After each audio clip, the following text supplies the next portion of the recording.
Alors, on y va, on démarre. Alors, Youssef, il m'a demandé qu'on reprenne juste la dernière partie, c'est à partir d'où? Non, juste par rapport à Xerashava. Par exemple, alors, Rabbi Yehuda Omer, Agoud Kacher, Sheno Agoud Pasoul. Rabbi Yehuda il avait dit, donc c'était sa vision, donc l'élargissement, que si c'est un bouquet, c'est Kacher, si c'est pas un bouquet, c'est Pasoul. Maïkayama de Rabbi Yehuda. Bon, donc on avait posé la question, d'où Rabbi Yehuda il a trouvé cette obligation qu'il faut qu'il y ait un bouquet. C'est pas écrit. Alors, l'Ekicha, mais au Gadat Ezov. En fait, on a fait une Xerashava du mot l'Ekicha, donc ils ont déjà bien expliqué ce que c'est une Xerashava. Mais à Gadat Ezov, du bouquet d'Izop, Katavatam, comme il écrit là-bas, ou le Kartem Agudot Ezov. Vous prendrez pour vous des bouquets de Ezov. Donc c'était pour les premiers-nés, pour sauver les premiers-nés. Exactement. Le Katavacha, il écrit ici, ou le Kartem Lachem. Et vous prenez pour vous Bayam Arishon, le premier jour. Comme il y a écrit Oul Kartem là-bas et Oul Kartem ici, de là, on fait la Xera Shava. Et effectivement, de même que là-bas c'est un bouquet, ici c'est un bouquet. Mal et Alan Bagouda, Afkan Nami Beagouda. De même que là-bas c'est un bouquet, ici aussi ça doit être un bouquet. Les Rabanan, alors maintenant, alors les Chachamim, pourquoi ils n'ont pas dit que c'est un bouquet, pourquoi ils n'ont pas dit que c'est nécessaire? Les Kicham et les Kicha Loyal Finan. De cette Xera Shava, en d'autres termes, ils ne l'ont pas faite, ils ne l'ont pas appris. Rachid nous a expliqué que, en réalité, les Xerot Shavot, c'est très important de savoir que c'est pas une invention sur place d'un Rav, ou même si c'est un Tana, c'est une transmission depuis Moshe Rabbeinu. Et donc le Rav ne peut faire la Xerashava que s'il l'a reçu. S'il n'a pas reçu, il ne peut pas l'inventer. Et donc Rami dit, nous on n'a jamais entendu cette Xerashava, pour nous ça n'a pas été dit par Moshe. Et Rabbi Yehuda dit, si, bien sûr, moi j'ai reçu de mes maîtres, et donc pour moi ça a été dit par Moshe Rabbeinu. C'est ça la marloquette, c'est pas une marloquette de fond en réalité. C'est juste savoir est-ce qu'on a reçu ou pas reçu. Keman azla hadetania lulav mitzvah leugado imlo agado kasher. Comme qui va cette braïta qui nous dit que c'est une mitzvah de faire un bouquet avec le lulav, mais si on l'a pas fait, ça reste kasher. Eh oui, parce que d'un côté il dit que c'est une mitzvah, donc ça semble être comme Rabbi Yehuda. De l'autre côté, si on l'a pas fait, c'est quand même kasher. Ça semble être comme Chachamim. Alors c'est Rabbi Yehuda ou Chachamim? I Rabbi Yehuda kilo agado amai kasher. Si c'est d'après Rabbi Yehuda, mais alors pourquoi il y a écrit que si on l'a pas fait, c'est quand même kasher? Bah non, pour lui c'est une obligation. Donc si on l'a pas fait, c'est pas kasher. Donc ça coince. Irabanan, Alma mitzvah. Et si c'est Chachamim, pourquoi il y a écrit que c'est une mitzvah? Parce que pour Chachamim, c'est pas une mitzvah de faire un bouquet avec le lulav, puisqu'ils n'ont pas reçu la Xara Shava. Alors quoi? Léolam, Rabadani. En réalité, c'est effectivement d'après Chachamim. Ou Mishum Shenemar, Ze Eli Ve'anveu. Et puisqu'il est écrit dans le pasuk de la Shira, c'est mon Dieu et je l'embellirai.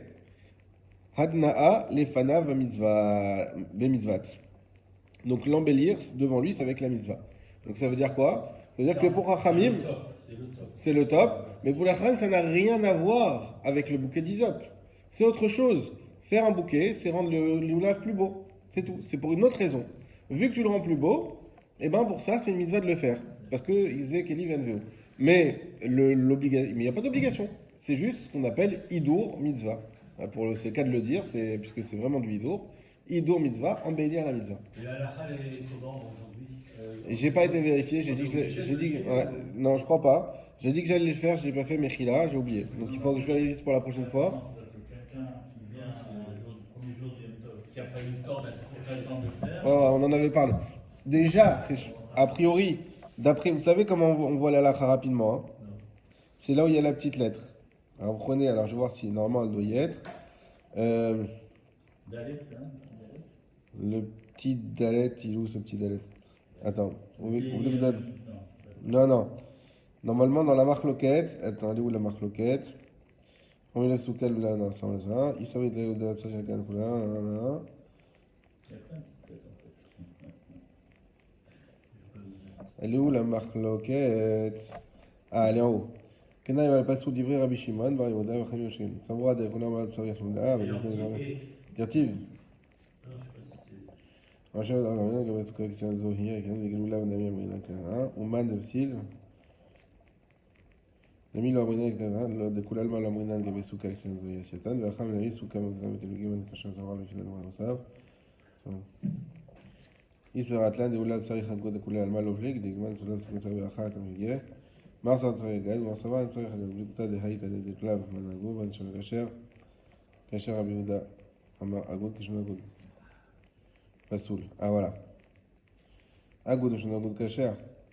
Ah, il y a une petite étoile, mais c'est pas ça. Alors là, il n'y a pas. Pour le coup, il n'y a pas. Normalement, on a une petite lettre qui ramène en fait la source dans le Shulchan Aruch. Mais là, il n'y a pas. Nachon qu'il n'y a pas. Donc, pour le coup, ça ne marche pas ce que je vous ai dit. On verra une. Mais je vérifierai. Mais en tout cas, il semble d'après la conclusion de la Gemara que, comme Chachamim, habituellement, c'est que la halakha est comme Chachamim. Donc, si Chachamim, ils ont dit que c'est pas nécessaire, a priori, c'est que c'est pas nécessaire, mais que ça reste une mitzvah si on le fait. Mais je vérifierai dans le Shulchan Aruch, pas sûr. On continue. Zé Aklal. Donc, aux deux points. Zé Aklal. Voici le principe. Kol davar chez Mekabel Touma, toute chose qui récupère la Touma, verroulé, etc. Quand on a deux points, quelque chose au milieu et deux points, c'est qu'en fait on cite la Mishnah. Donc je vous rappelle, en même temps ça nous fait un petit rappel de la méthodologie de la Gemara. On prend des parties de la Mishnah, on décortique et on commente. Une partie, on commente. Comment on fait une citation? On ne mettait pas des guillemets, on mettait deux points, citation, deux points. Donc ça veut dire qu'on a cité la Mishnah, qu'on a fait juste avant. On avait, et rappelez-vous qu'est-ce qu'on avait dit, donc la Gemara ne cite pas tout, c'est juste une partie. On avait dit qu'il y avait deux principes à connaître, c'est que pour que ça soit kasher, il fallait que ça soit pas Mekabel Touma, et que ça soit végétal. alors, pas végétal, Que ça pousse. voilà, que ça pousse de la terre. Voilà. On va voir tout de suite que pousser de la terre n'a rien à voir avec végétal. C'est vrai qu'au début, on pense comme ça. Ce qui pousse de la terre, c'est que c'est végétal. Mais vous allez voir que pas forcément. On y va. Mena Hané Milé. Première question de la Gemara. C'est la question de chaque enfant. D'où tu sais? D'où tu sais? Tu en dis s'il faut faire ça. D'où tu sais qu'il faut que la souka, littéralement, Mena Hané Milé, d'où Hané ces mots, Milé, Hané c'est, Milé ces mots. D'où ces mots? Ça veut dire d'où tu sais, d'où tu as trouvé, quelle est ta source, que là, il y a ces deux principes qu'il faut que ça soit à la fois que ça soit pas Mekabel Touma et que ça vienne de la terre.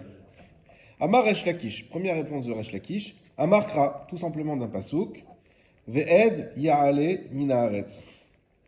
Ce pasouk, il est dans Bereshit. Ve'ed Ya'ale Minaharetz. Et les nuages montaient de la terre. Alors, on va voir tout de suite. Je vous dis déjà c'est quoi le contexte. Vous avez dans le combat de Bereshit là-bas, le moment où Akash Baruch Hu, il va créer l'homme. Et il dit que les aides, en fait, c'est pas vraiment un nuage, c'est les vapeurs. Pas ça, pas ça, pas ça. Avant encore, il a dit que les vapeurs montent vers le ciel, et c'est ça qui a créé le cycle qu'on connaît des nuages, etc. Et Rachid dit là-bas, pourquoi Dieu il a fait ça à ce moment-là? Tout comme un boulanger, lorsqu'il veut faire une pâte, eh ben, il rajoute de l'eau dans sa farine et ensuite il pétrit la pâte. Tout comme ça, Dieu a fait. Il a mis de l'eau, il a fait en sorte de mettre en sorte le cycle de l'eau pour que la terre elle soit mouillée, que de là, il puisse travailler et former l'homme. Incroyable. Et donc là-bas, il y a écrit que les vapeurs sont montées de la terre. D'accord? Et alors, Ma'ed davar sheno mekabel touma. De même que donc ces nuages, ces vapeurs, c'est davar sheno mekabel touma, c'est une chose qui ne peut pas recevoir la touma par définition. Pourquoi il ne peut pas recevoir la touma? Parce qu'en réalité, il n'y a que trois, c'est comment on dit ça? J'ai oublié, c'est-à-dire qu'on sait ce qui reçoit la touma et tout ce qui n'est pas ça ne reçoit pas la touma. Par bon, c'est pas grave, ça va venir. Donc, ce qui reçoit la touma, c'est soit une personne, hein? À exclusion, tu veux dire. Ouais, exactement. Il y a un mot pour ça, mais j'ai oublié. C'est une personne, un animal mort ou un objet. C'est les trois choses qui peuvent recevoir Touma. Tout le reste ne peut pas recevoir Touma. D'accord?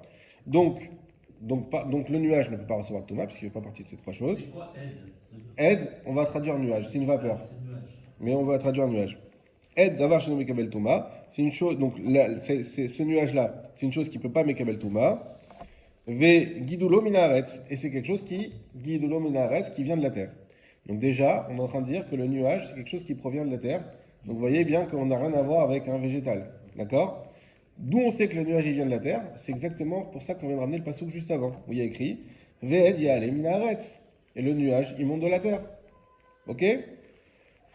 Donc Resh Lakish, il nous dit une chose. Il nous dit, tu sais pourquoi la souka, le srar de la souka ne peut être fait que de choses qui viennent de la terre et qui ne reçoivent pas la touma?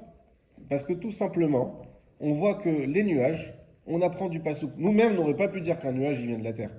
Même si tu connais le cycle et tout, dire ouais, non, mais c'est pas quelque chose qui grandit de la terre. Mais c'est écrit dans le pasouk. Le pasouk qui te dit que le nuage, il grandit de la terre. Donc le nuage, il grandit de la terre, et par définition, il ne peut pas recevoir touma. Donc c'est ça qu'il me faut dans la souka. Maintenant, il nous reste un point essentiel. Quel rapport le nuage et la souka? Là, vous avez tous compris qu'on va venir au Hanané Kavod. D'accord? On y arrive. Ah, oui. On y arrive. Vegidulom minaretz. Av souka, donc de même pour la souka. Davar shen mekabel touma. On doit avoir une chose qui ne reçoit pas la touma. Vegidulo minaretz. Et également qui vient de la terre. Qui grandit de la terre, ouais, c'est ça. Inicha leman de amar anane kavod ayou.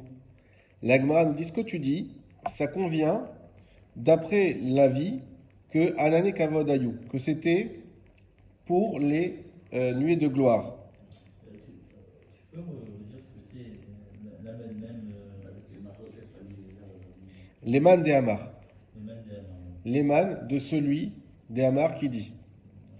Inicha, ça va bien. Les man de amar, d'après l'avis, si on doit traduire bien. Anane kavod ayou, que c'était des anane kavod. Ça veut dire quoi que c'était des anane kavod? Qui ont justifié la mitzvah de la souka. Comme ça qu'il faut comprendre. Et là, les man de amar, soukot mamash, asou lahem. Mais d'après ceux qui disent que c'était des vrais soukot mamash. On a vu hier malachim mamash, dans le cours de Paracha. Là, on a soukot mamash. Ce sont des vrais soukot. Maïka les memar. Alors, qu'est-ce que tu trouves à dire? Ça veut dire que toi, toute ta référence, c'est que tu pars du principe que soukot, c'est lié au Hanané Kavod. Et pour ça, tu fais un lien, tu dis, bah c'est quoi les Hanané Kavod? C'est des nuages. Oh, les nuages, ça vient de la terre et ça n'arrive pas à Mekabel Touba. De même, le Srar, qui est un rappel de Hanané Kavod, doit avoir les mêmes caractéristiques. Mais, hein? Rachi, je crois, il dit Anana Kavod Mamash, non? Ouais, où, là-bas? Il me semble sur ce passage. Peut-être. Allez voir, j'ai pas été voir. Mais en tout cas, c'est que ce que la Gemara nous dit, Hanané Kavod Mamash. Enfin, là, c'est un Soukot, voilà. Soit tu dis un Kavod et là je comprends. Mais si tu dis Soukot Mamash, c'est-à-dire c'est des vrais Soukot de bois, de fer, de ce que. Enfin, pas de fer en haut, mais ça peut être. C'est une vraie construction, c'est une vraie cabane. Mais dans ce cas-là, quel rapport avec les nuages de la création du monde? Il n'y a plus aucun rapport. Alors, Détania, comme on voit, et d'ailleurs, d'où tu sais qu'on doit faire cette différence entre Soukot et Kavod? Parce qu'on a une braïta qui nous dit Ki besukot o shafti et bene Israël. Lorsqu'il est écrit dans le pasouk, car dans des soukot j'ai fait résider les bene Israël, Hanane Kavod Rayu. Il s'agissait des Hanane Kavod, des nuées de gloire. Ça, c'est du vrai Rabbi Eliezer. C'est d'après Rabbi Eliezer. Rabbi Akiva Omer, Soukot Mamash Asulaem. Rabbi Akiva, il dit pas du tout. Rabbi Akiva est beaucoup plus terre à terre. Il dit c'était juste des soukot, c'était juste des cabanes. Des vrais soukot. On verra une question qu'on va pas approfondir maintenant, de dire dans ce cas-là, pourquoi on fait une fête pour des vrais soukot? Si tu me dis on fait une fête pour un miracle, je comprends. Une fête juste parce qu'on a fait des soukot en vrai, des vrais de bois, on comprend pas le but de la fête. Mais on reviendra dessus. Il y avait les deux. Bon, chaque famille elle habitait dans une vraie souka et l'ensemble du clan Israël il était dans les Kavod. Ça, c'est l'avis de Rav Yosef. C'est vrai? Non. J'avais vu dans le Midrash, je sais plus où. C'est vrai? Hazak. Alors pour l'instant, en tout cas, pour l'instant, eux, Rabbi Eliezer, Rabbi Akiva, ils sont en désaccord. Ils disent pas ça. Peut-être qu'on peut trouver une approche. Bon, Inch'Allah. En tout cas, donc on a effectivement cette marloquette. Donc, Soukot Mamash Asou Lahem. Inicha, les Rabbi Eliezer. Donc toi, ce que tu as dit, Resh Lakish, que tu as fait la comparaison avec les nuages, Inicha, ça va bien, les Rabbi Eliezer, pour Rabbi Eliezer. Et là, les Rabbi Akiva, Maïka les Memar. Mais pour Rabbi Akiva, qu'est-ce que tu vas trouver à dire? Puisque lui, il a dit que c'était des vrais Soukot. Donc tu peux plus faire le lien avec les nuages. Donc on n'a pas la réponse à notre question. Pourquoi il faut que ce soit Gidolo Minaretz et pas Mekabel Touma? Kiata Rav Dimi, quand il est venu Rav Dimi, Amar Rabbi Yochanan. Alors quand on a dit Kiata Rav Tatak, c'est un Rav qui vient d'Israël. Donc nous, il ne faut pas oublier que la Gemara, tout ça, ça se passe, la réunion des Chachamim, elle est en Irak, elle est en Babel, et quand il y a un Rav qui vient d'Israël, il vient avec ces sujets, et souvent, quand on dit Kiyata Rav Amar Rabbi Yochanan, il dit au nom de Rabbi Yochanan. Pourquoi? Parce que Rabbi Yochanan, c'était le Rav d'Israël, le grand Rav d'Israël, c'était Rav Arachis, comme on dirait aujourd'hui, c'était Rabbi Yochanan. Kiyata Rav Dimi Amar Rabbi Yochanan, quand il est venu Rav Dimi, il a dit au nom de Rabbi Yochanan, Amar Ra, il écrit dans le Pasuk, Chag à Sukkot, Taase Lecha. La fête de Sukkot, tu feras pour toi. Mais Kish Suka, Lecha Giga. Et donc on fait un Ekesh, donc on a vu la Xera Shava, et maintenant on va voir le Ekesh. C'est une autre. Ekesh, c'est une comparaison. Une comparaison entre Suka et Chagiga. Pourquoi cette comparaison? Parce qu'il y a écrit Chag Sukkot. Oui, Chag Sukkot. Et aussi Korban Chagiga, c'est Korban Chagiga. Donc les deux, ils ont le mot Chag. Donc on peut faire une comparaison entre les deux. Lecha Makish Lecha Suka Lecha Giga. Du coup, alors la différence avec la Xera Shava, c'est que c'est pas exactement le même mot. Et que c'est pas comme la Xera Shava où on apprend toutes les halachot complets. Donc on avait vu la Xera Shava. C'est un mot qui est bizarre dans le pasuk et qui est comme s'il était mis au fluo, pour nous faire référence à un autre mot ailleurs et pour qu'on fasse le lien. Là, le Ekech, c'est plus simple, c'est plus léger. Dire bon, là on appelle ça Chag, là-bas on appelle ça Chagiga, c'est qu'il doit y avoir un lien entre les deux. Et c'est quoi le lien? Pardon, Chag Asukot Taselecha, Mekish Suka le Chagiga. On fait donc une comparaison, un Ekech, entre la Suka et le Korban Chagiga. Ma Chagiga Davar Sheino Mekabel Tuma. De même que le Korban Chagiga, c'est quelque chose qui ne peut pas recevoir la Touma. Vegidulo minaretz, et qui grandit de la terre. Asuka davar sheno mekabel Touma. Vegidulo min haaretz. De la même façon, la Souka, elle ne peut pas recevoir la Touma, et elle doit grandir de la terre. Donc on appelle grandir de la terre même pour un animal. Alors voilà la question. Depuis quand un animal, un homme, etc. Est-ce que vous voyez pousser des vaches dans les champs? Alors on les voit ici, mais elles ne poussent pas. Rachi sur place. Ouais, Rachi sur place. Dans les premiers mots, il va nous expliquer. Ki Chagiga, c'est le dernier Rachi. Il est en haut à gauche, enfin, il est en bas à gauche, mais sur la partie haute. Kol Behema, les Rabbi Yochanan, Gidoulé Karka Hen. D'après Rabbi Yochanan, toutes les bêtes, le bétail, sont considérés comme Gidoulé Karka, comme grandissant de la terre. Chez Mina Karka, Gedilim Venizunim. Parce que c'est de la terre qui grandissent et se nourrissent. Donc, indirectement, parce qu'ils sont végétales. Elles sont guidoulées minaretz. D'après Rabbi Yochanan, parce qu'on peut dire, attends, je la pousse un petit peu quand même, ils ne sont pas directement. Alors, qui ne grandit pas de la terre finalement? On peut se poser la question. Oui, parce que l'homme il est né de la terre. Alors, nous, c'est sûr, mais nous aussi on se nourrit de la terre. Mais en tout cas, Rabbi Yochanan, vous voyez qu'on est coincé un petit peu dans la Gemara, parce que nous, notre explication des nuages, elle était super. Mais le problème, c'est qu'elle ne colle pas avec Rabbi Akiva. Réponse, pour Rabbi Akiva, on aura une autre manière d'expliquer, que c'est par rapport au Korban Chagiga. Le Korban Chagiga, pourquoi il ne peut pas recevoir la Touma? Chazak, parce que quand il est vivant, il ne peut pas recevoir la Touma. Une fois qu'il est sacrifié, ça devient un Korban, donc ça y est, il reste pur. Mais déjà, on parle au moment de vivant. Un animal vivant ne peut pas recevoir la Touma.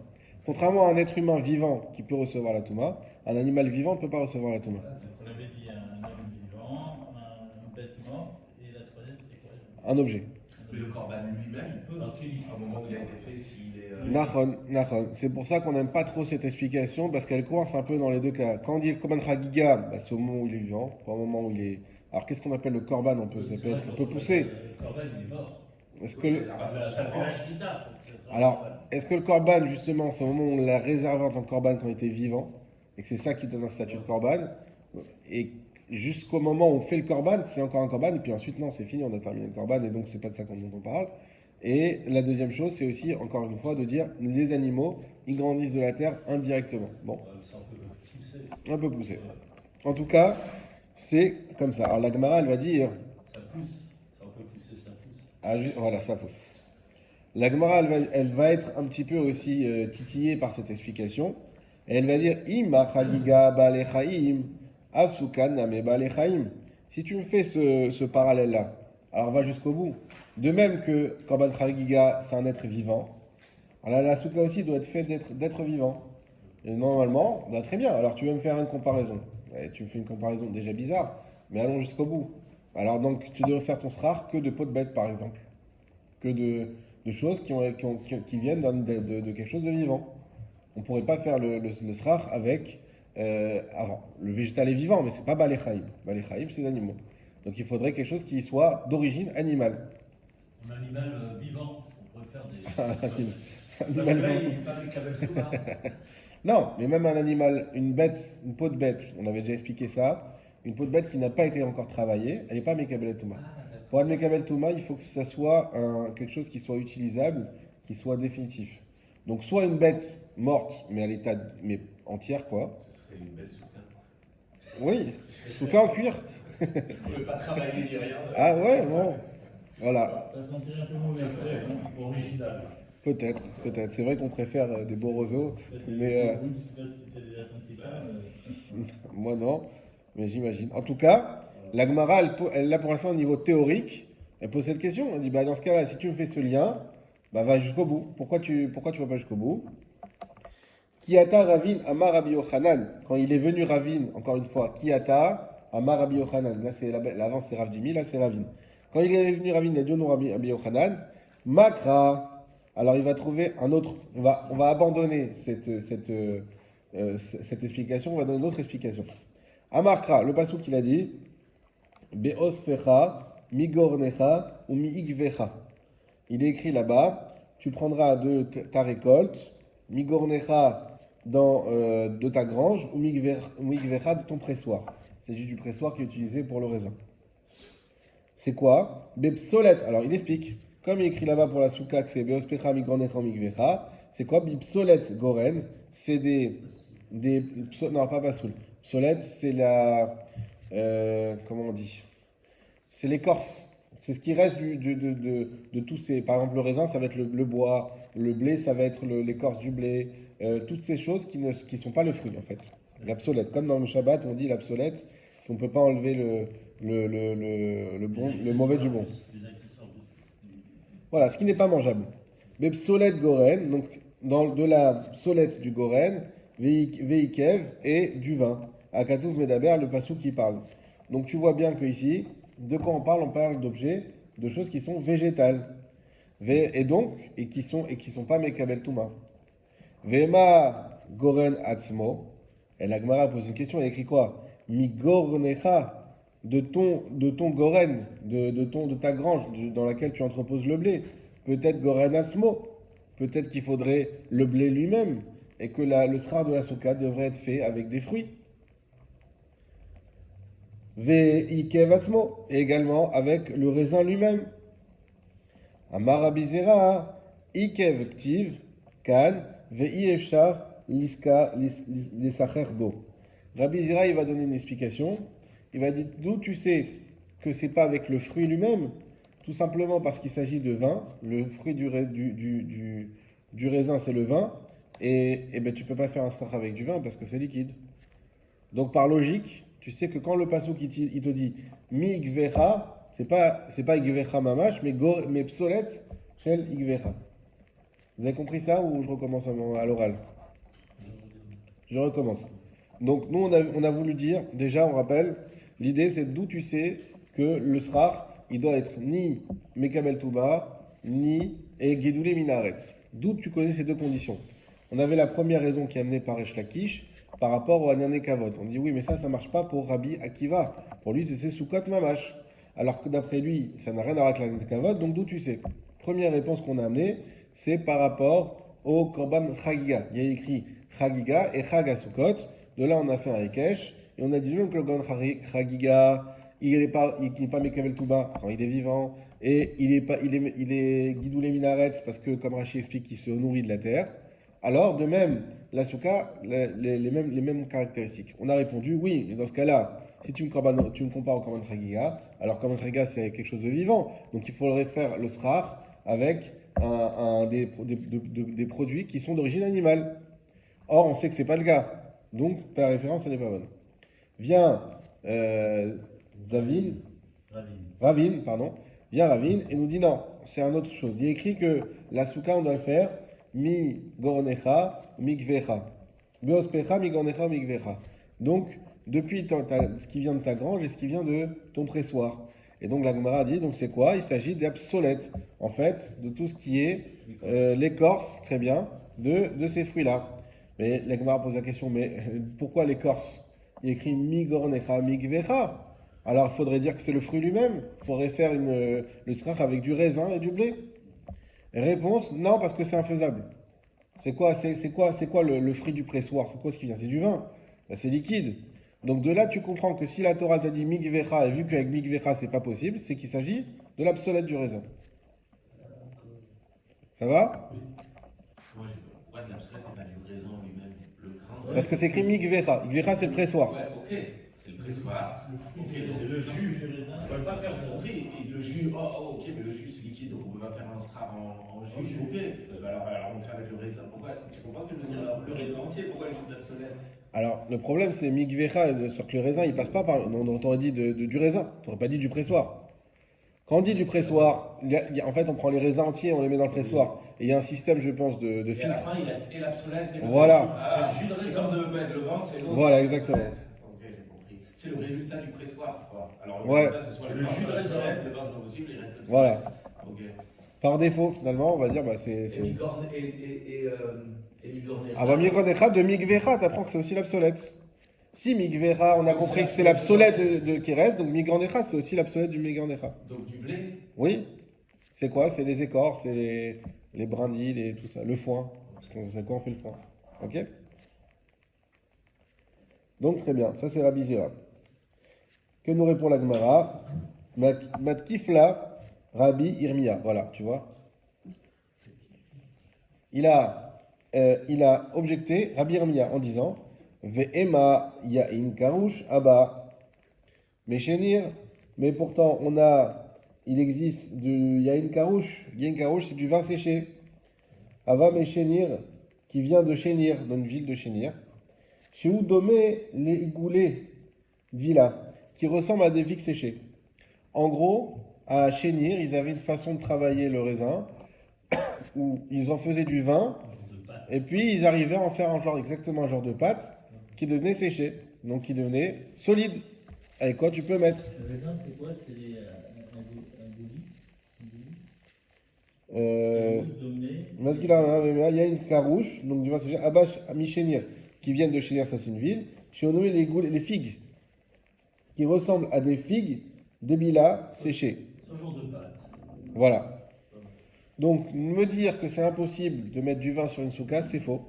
Il existe un type de vin qu'il est possible de mettre. À moindre pluie, ça. Peut-être, c'est vrai. Mais quand même, ne me dis pas que c'est pas possible. Parce que, attends, oublions pas qu'on est en train de fixer les règles de Soukot. Donc, les règles de Soukot, on les fait pas comme ça. Tu me dis, ouais, par défaut, c'est. Ben non, par défaut, c'est pas vrai, ça existe. Tu veux me dire que toute l'idée de dire que c'est obsolète, c'est par défaut, que c'est impossible de mettre du vin parce que c'est liquide. Bon, il existe du vin sec. Donc c'est pas vrai.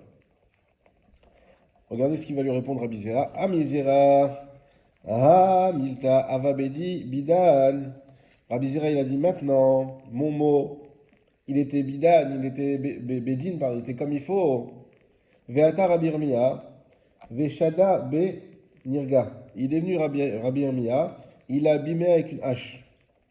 En gros, il dit j'avais trouvé un truc sympa, et là tu viens de me casser complètement. En parlant du vin séché. Voilà, en parlant du vin séché. Donc il accepte son argument, on va dire. Ouais, mais pas avec joie, on va dire. Ravashi Amar, Ravashi va venir pour le défendre, il va dire Mi Gornecha. Mais c'est écrit quoi? Mi Gornecha. Velo Gorenatzmo. Tu vois bien dans la passage, c'est écrit Mi Gornecha ou Mi Gvecha. De ce qui vient de ta grange, en gros du blé qui vient dans ta grange, et de ce qui vient de ton pressoir. Mais c'est pas le fruit lui-même, c'est Mi. Mi Gornecha Vegolo Gorenatzmo. C'est la transformation. Non, c'est pas la transformation. Avant la transformation. Non Ah, plus. le fruit, C'est l'obsolète. Non, c'est Attends, l'écorce. mais Goren, c'est la grange. Ouais. C'est la bâtisse. Et ben, dans Migorecha, dans la grange, on met le blé. La grange, ils traduisent comme le blé, si tu veux. La grange, c'est l'endroit qui garde le blé. Et donc, quand on dit C'est comme quoi, deux, c'est une Exactement, exactement. Le pressoir, ça veut dire le vin. Ça veut dire ça. Donc quand on dit de ton blé, de ta grange, de ton blé, et de ton raisin ou de ton vin, tu vois qu'il y a écrit mi. Donc c'est pas lui-même. Et donc c'est l'obsolète. Amar Rashi, mi gornecha velo goren asmo, mi gvecha velo yekev asmo. Rav Frizda Amar Meacha. Rav Frizda, il dit, il amène une autre source. Tseo Ahar Eviu Alezaït Vale Etz Shemen Vale Etz Shemen Vale Adas Vale Tmarim Vale Etz Avot. Il écrit, alors je vous donne le contexte, c'est Ezra Sofer, lorsqu'ils sont revenus donc après le premier exil, donc ils reviennent pour construire le Beth Amikdash, et il envoie chacun aller chercher des matières premières. Et il dit quoi? Donc il envoie les Juifs chercher, et il leur dit Tseu Ha'ar, sortez vers la montagne, Veviu alay, ramenez-moi, Zaït, ramenez-moi allez Zaït, des feuilles d'olivier, allez et shemen, et des feuilles de l'arbre qui donne de l'huile, a priori c'est des oliviers aussi, vous pourrez comprendre pourquoi il dit deux fois, je ne sais pas. Allez hadas, et des feuilles de hadas, allez tmarim, et des feuilles de figuier, allez etz avot, et des feuilles du etz avot, de l'arbre des pères. Non, mais c'était pour faire quoi exactement? Alors là-bas, Zaïd, l'hadas, c'est pour faire l'huile d'olive. a priori là-bas c'était pour construire une souka. On va voir. Vale hadas, vale tmarim, vale etz avot. Aïnou, il se trouve hadas, aïnou etz avot, que hadas, c'est pareil que etz avot. En réalité, etz avot, ce qu'on appelle l'arbre des pères, c'est le hadas. Donc on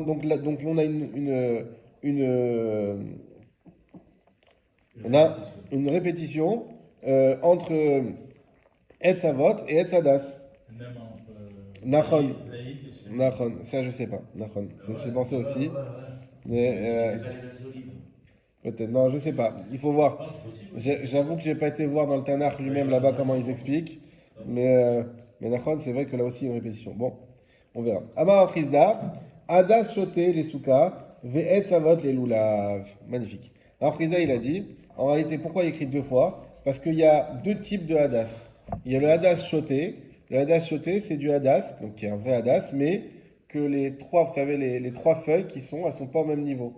Ça, il faut toujours vérifier quand on achète le hadas pour le bouquet, que les points ou qui sont la base des trois feuilles, ils sont au même niveau. Et à chaque fois, on a des cercles comme ça. Si on a un point en haut, un point en bas, un point sur le côté comme ça, ils sont pas au niveau. Ce qu'on appelle hadas shoté, c'est pas cachère. Ça arrive des fois que dans les bouquets cachères, ils vendent des pas cachères. Moi, j'ai vu. Donc, fais attention. Bon, pour l'année prochaine. En tout cas, pourquoi il a demandé les deux hadas? Il a dit voilà, il y a deux types de hadas qu'on va voir, hadas shoté, hadas kacher. Les hadas shoté, ça sera pour le srach, hadas kacher, ça sera pour le loulav. De là, on a appris que le srach, il était fait avec un type d'hadas qui, donc, la Gemara le dit pas, mais qui ne récupère pas de touma et qui guidouné minaretz. Ok? Ça va, on peut continuer la prochaine Mishnah? Ouais. On y go? Donc, il restera deux questions binédaires pour la semaine prochaine. La halakha, qu'on a vu pour la fin pour le bouquet, et de savoir pourquoi c'est en double pour le S Shemen. Mishnah. Donc, on passe à une autre Mishnah. Chavile cache des mottes de paille. Vechavile etzim, et des mottes de bois. Vechavile zradin, et des mottes de brindilles. En mesachechin baen. On ne peut pas faire avec le srach. Mais kulan chez Tiran, et tous, quand on les défait, ksherot, elles sont tous cachères. Vekulan ksherot, les défanot, et ils sont tous cachères pour les parois, c'est-à-dire qu'elles soient attachées ou défaites. Donc là, la Mishnah nous parle d'une matière première qui est cachère a priori pour le srach, mais le fait qu'elle soit mise en motte, ça la rend pas saoule. La question, Parce que c'est trop compressé. la Gemara va nous le dire tout de suite. On va le voir tout de suite. Amari Rabbi Yaakov a dit Sham'it mine de Rabbi Yochanan, tarte. J'ai entendu des choses de Rabbi Yochanan par deux. Chada, petit 1, ha ve'idach, ça et l'autre, achotet begadish, la asot le souka. Celui, écoutez, ça c'est les, avec votre kavod, c'est la base de l'histoire des trois petits cochons. Celui qui creuse dans du foin pour se faire une souka. Donc, lui, ce qu'il veut, c'est, il arrive, vous avez déjà vu du foin, je pense, c'est des immenses carrés comme ça. Et ben, lui, ce qu'il fait, c'est qu'il creuse à l'intérieur, il fait un espace de 4 sur 4, il fait une hauteur de 10 tfachim, et du coup, il se retrouve avec une souka déjà toute faite. D'accord? Et le srach, c'est du foin, c'est magnifique. Super. Super. Très bien. Alors, Ena Souka. Rabbi Yochanan, il a dit que c'était pas une souka. Chada. Alors, il a dit qu'il y a deux choses. Pourquoi? Chada, premièrement, Mishum Gzerat Otsar, à cause de la Gzerat Otsar. Gzerat Otsar, c'est quoi? Rashi. Alors, le Rashi, vous voyez le Rashi de la Gemara, le premier, Shemaït, Marabi Yochanan Tarte. Après, il y a l'autre Rashi, Chadaha. Et ensuite, vous allez à l'élargissement. On va prendre le Rashi au milieu. À l'élargissement. Et au Mishum Gzerat Otsar. Est-ce que vous voyez l'élargissement de la Gemara? Oui, oui. Eh bien, il y a écrit Taame. Vous voyez le mot Taame? Ça qui est fini. Taame. Voilà, c'est 5 ou 6 mots après. Gzerat Otsar. Mishum Gzerat Otsar. Vous l'avez? Oui. Alors Rashi nous dit de Midoraita Ksheraou. D'après la Torah, ça serait kasher, donc de creuser dans cette mode de foin. Virabanan ou des gazour. Et les Chachamim, ceux qui ont fait Xera, Sheim Ataomerken, parce que si tu dis ainsi, si tu fais ainsi, pardon, si tu dis ainsi, En Adam Ose Suka, Ela Oler Veochel, Veyesh Beotsaro. Parce qu'un homme ne fera pas une souka, si ce n'est qu'il va aller et qu'il va manger et dormir. Beotsaro, dans son Otsaro, c'est un, comme on va dire, un marsan, c'est un endroit où il garde des choses. Bimkom Shelo Nishtamesh Sham, Kanyemot Hashana, puisqu'il ne l'utilise pas tous les jours de l'année. Veoasui, Veomed, et donc il a été fait, il se tient. Velo et Shem Srach, Shelsel, il n'a pas été fait au nom du Srach et de l'ombrage. Denaave Shem Suka Alea, et donc il n'y a pas le Shem Suka sur lui. Veafilou Shem Suka, et même le nom de Suka, Sheena Shel Chag, même s'il y avait le nom de Suka, Sheena Shel Chag, mais pas pour la fête. Et là, Kebaït Bealma. Mais c'est que comme une maison, donc c'est comme une maison en général. On s'arrête là. Donc c'est quoi cette Zerat Otsar? En fait, qu'est-ce qui se passe? Toi, tu viens et tu creuses et tu fais une souka dans quelque chose qui était déjà existant. D'accord? Eh bien, la Gemara nous dit que les Chachamim, d'après la Torah, serait kasher. Pas de problème. Mais les Chachamim ont dit, c'est pas bon. Pourquoi? Parce que si on te laisse faire dans ta paille, tu pourras le faire également dans ta grange, dans ta Otsar, dans un endroit où tu ranges des choses. Qui est kasher, pareil, quelque chose de kasher. Sauf que le problème du Otsar, c'est quoi? C'est que nous, quand on l'a construit, même si c'est à la base avec ça, s'il y a du matériau qui sont kasher pour le srach, mais quand on l'a construit, premièrement, c'est pas les shem souka, c'est pas pour la souka. Et deuxièmement, c'est pas les shem sel, ça veut dire, comme on a expliqué, vous vous rappelez, que c'est pas quelque chose, on n'utilise pas le toit, il sert à rien. C'est juste qu'on a mis un toit comme ça, mais c'est surtout pour garder des choses et donc pour conserver des choses, pour les protéger. Donc on n'a pas besoin du toit. Donc c'est pas les shem sel, c'est pas pour l'ombrage, et c'est pas les shem souka. Et donc là, on a peur que si on te permette de faire ta souka dans une mode de foin, qui n'était pas les shem souka, etc. Mais en toi, quand tu l'as fait, tu le fais les shem souka. Mais si on te laisse faire ça, alors tu vas aller même dans un endroit qui ressemble aussi à une mode de foin, c'est-à-dire qu'il a toute l'année, un Haut-Tsar, et là-bas, même si le sera est kasher, mais c'est pas les shem souka, donc les shem souka, donc c'est pas kasher. Donc il y a une Xerat Rachamim. Midoraita, ça pourrait être kasher. Xerat Rachamim, à cause de Xerat Otsar, de t'interdire de faire ta souka dans cette mode de foin. Ça, c'était 1. Et 2, on finira avec ça. Vechada, donc, et 1, donc la deuxième. Mishum Taase Velomina Asui, comme que ce que tu as pressenti Yosef. Parce qu'il y a un problème de Taase Velomina Asui. Vous avez expliqué tout à l'heure dans la Chazara, on a vu ce problème, c'est que tu ne peux pas arriver avec un srar qui se fait de lui-même. Or là, quand tu vas creuser dans ta mode de foin, ton srar, c'est pas tu fais des parois et ensuite tu mets un srar dessus. C'est d'un coup le srar, il va prendre un statut srar. Parce qu'il y a un espace qui va se creuser au milieu. Et ça s'appelle Taase Velomina Asui aussi. Et du coup, là, d'après cette deuxième explication, c'est plus un problème des Rabbanan, mais c'est un problème de Horaïda. Ça va Hazak. On va finir sur ça aujourd'hui. Et la suite la prochaine fois, les intérêts.